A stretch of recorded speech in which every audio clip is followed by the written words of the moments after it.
Hi there, I'm Rebecca and a really warm welcome back to my channel, PumpkinBecki. This week we are making a very late Christmas present. Let's get started.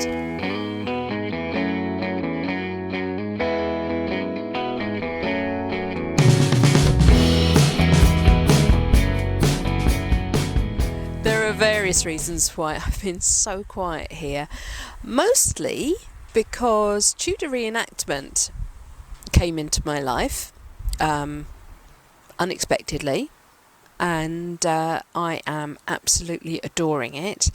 If you check out my other channel created by Rebecca, you'll get to see some shorts from events that I've done, one at Hever Castle, one at Paycock's house in Essex at Christmas, and you'll also see me making a few bits and pieces, and hopefully I can build on that a little bit. I've also been really ill. I had a cold in October, and then another one in November, and then for Christmas I got COVID. Yay! Lucky me. So basically all our Christmas plans got completely cancelled. We did see my dad. We went down to Southampton. We saw my dad in his nursing home, which was lovely. And then we were supposed to see my nephew and his girlfriend, who I really want to meet. I'm very excited. She's also called Becky, so I mean, she must be fantastic. And then we were also meant to see my mother-in-law the day after Boxing Day, but yeah, we both tested positive for COVID, and just no, wasn't going to happen, and it really knocked us both for six. Particularly my husband. He has chronic fatigue syndrome, and it really did, squash him a lot for a long time. So we will be going to see mother-in-law, and I wanted to take her a garden present. She loves her garden. I really wanted to make her a planter for her garden. She's got a really lovely garden. She's just extended it a little bit with a patio area, and I think it'd be really nice to do her a planter with some winter interest. The main feature plant is this red dogwood, Cornus alba sibirica. It's gorgeous, and I think here's the planter we're going to be using, and I think it's going to make a lovely sort of feature plant. And if she keeps pruning it every year to make sure she gets the red bark colour, it's going to make a really beautiful show for years to come. If it outgrows its pot, she can always plant it in her garden. Full disclosure, most of this is from B&Q. It was one of the last shopping trips I did just before Christmas and just before I got COVID.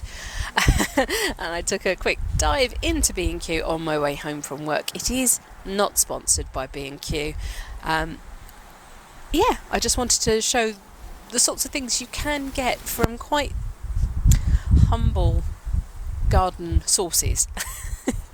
B&Q have a really good garden centre, and all their plants now come in peat-free compost. Yes, B&Q, we love you for that. Thank you very much indeed.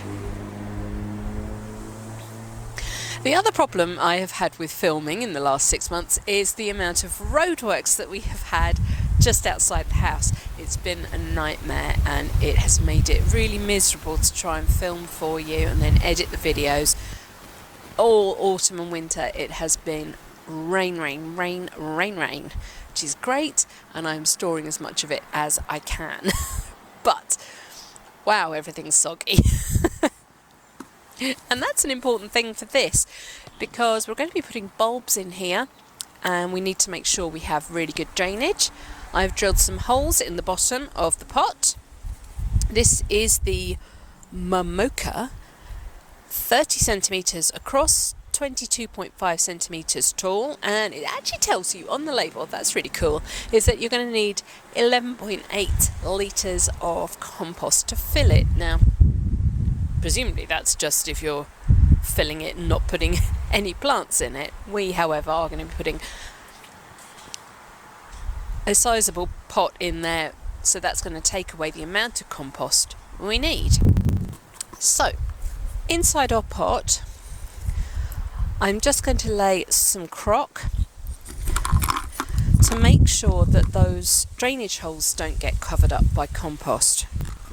I've lost a couple of pots to frost this year, so they're quite useful for crocks, for drainage in the bottom of planters.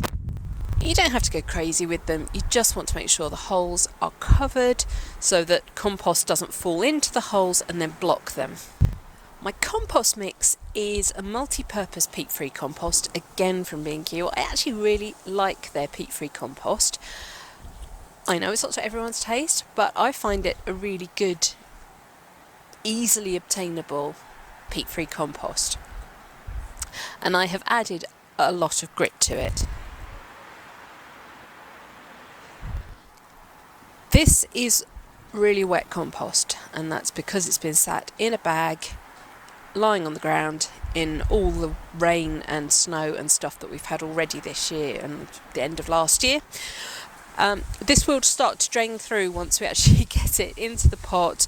Now we've got some grit in it, so don't worry that it's always going to be this soggy. It won't be.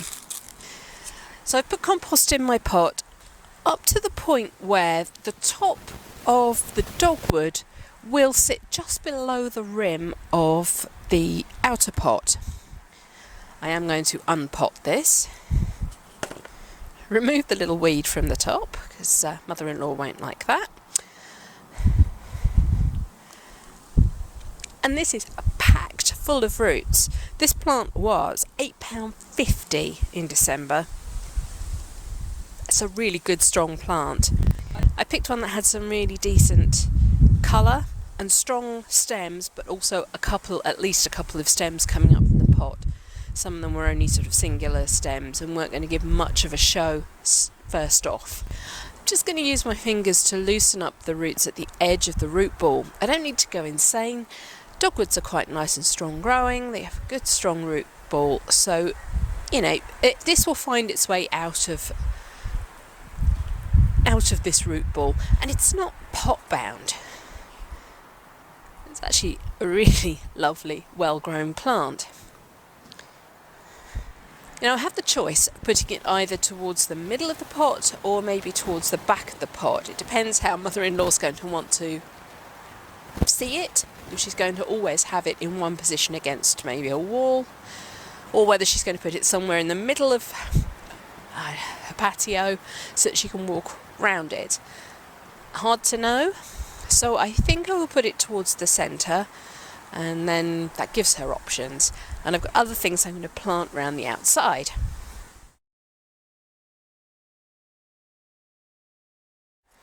The next thing we're going to plant is some tete-a-tete dwarf narcissi. These are already sprouting. This is how I bought them, already growing. You could, if you'd planned further ahead, actually have bought bulbs, which would have been a bit cheaper. But, I know these plants are growing, so I don't have to worry about them not coming up. And I also will know where I've put them in the pot. So they just poke out of the container. Lots of roots going on there, really nice fresh growth. And I'm going to put them so that they sit a tiny bit lower than they were in the original pot.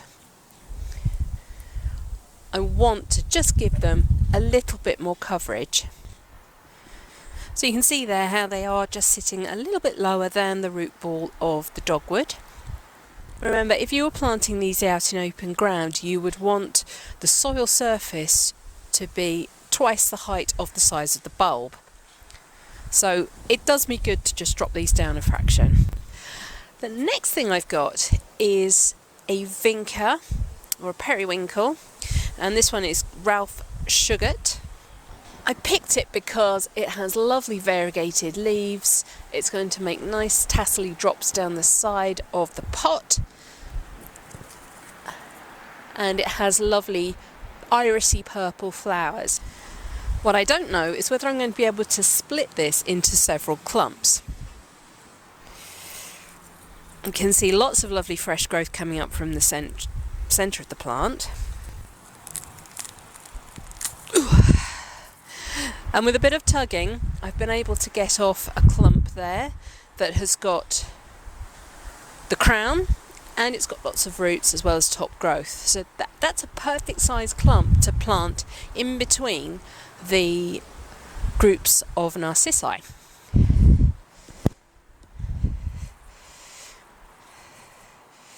That's a little one, but again it's got crown, it's got lots of new growth and leaves and roots.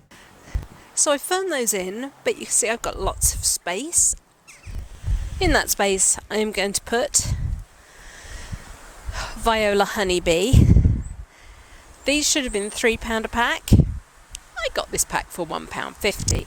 This pack was in really good condition. I chose carefully from the clearance department. I could see this was going to be absolutely fine and would bounce back beautifully. I've got new flowers. I gave it a little pinch back. Got new flowers coming. And the honeybee seems to be a kind of amber colour.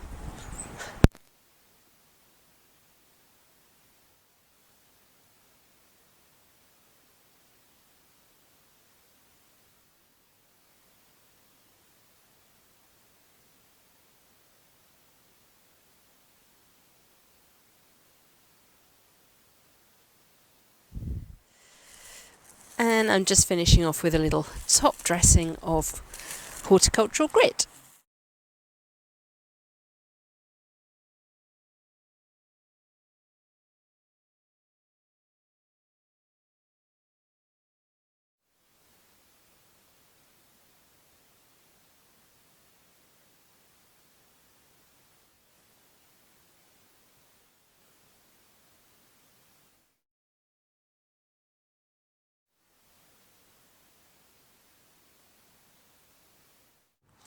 So there we go, mother-in-law's planter, all finished. I'm really pleased with it. I think she's going to really like it. So it's going to give her lots of interest from now into spring and even a little tiny bit into maybe early summer with the vinca. It's had a good water, so the only thing left to do is maybe give it a little bit of Christmas zhuzh.